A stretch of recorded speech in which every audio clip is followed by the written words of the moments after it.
Hey folks, Mr. Hall here. If you are watching this, that means that you are probably new to WT White and you're about to take a tour of the building. Before you take the tour, I want to show you some basic concepts about the building, how the room numbers work, and how the map is organized. So this is a very simple map of the building, and you have access to this on Longhorn Country at any time. And I'm starting with the third floor and working my way down because the third floor represents the most simple layout of the building. This is the shape of the core part of WT White. So just to get the layout, this right here is the front of the building.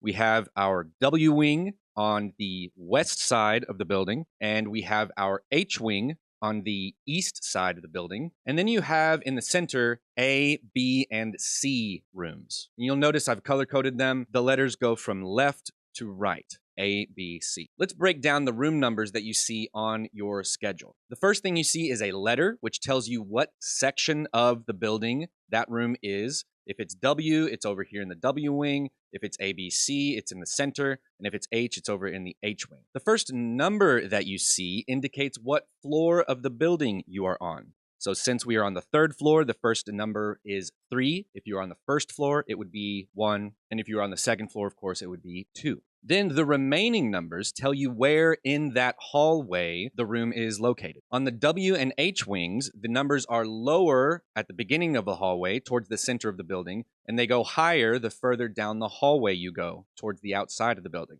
In the A, B, and C section, the center of the building, the numbers start at their lowest right here above my head in this bottom right corner. They go higher as you go down the hallway, and they go higher as you go clockwise around the center part of the building, with the highest number being right here. And you're going to notice that that is true for each of the floors. This is the second floor, and it's shaped just like the third floor. It's got the numbers on the wings go from low to high, and the numbers at the center start at their lowest here, and then as you go clockwise, they get higher. The only difference between the second and third floor is that our library is on the second floor. So pretty simple so far. It's the same shape and it's the same direction on all 3 floors of this section of the building. When you look at the first floor, it might be very, very intimidating because you've got all this extra stuff that the second and third floor doesn't have. But if you take all that extra stuff out, you notice that it's still the same exact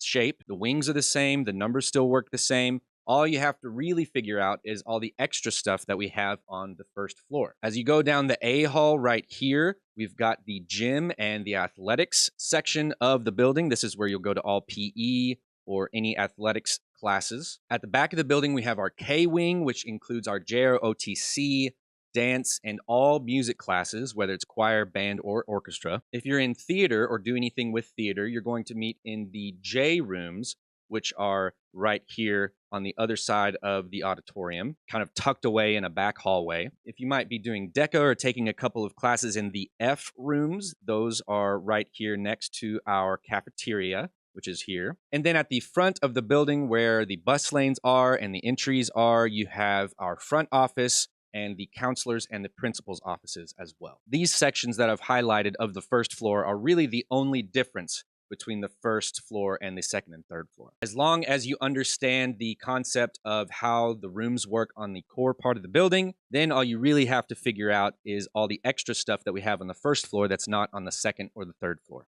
So that's a very simple explanation of how the numbers work and how the rooms work.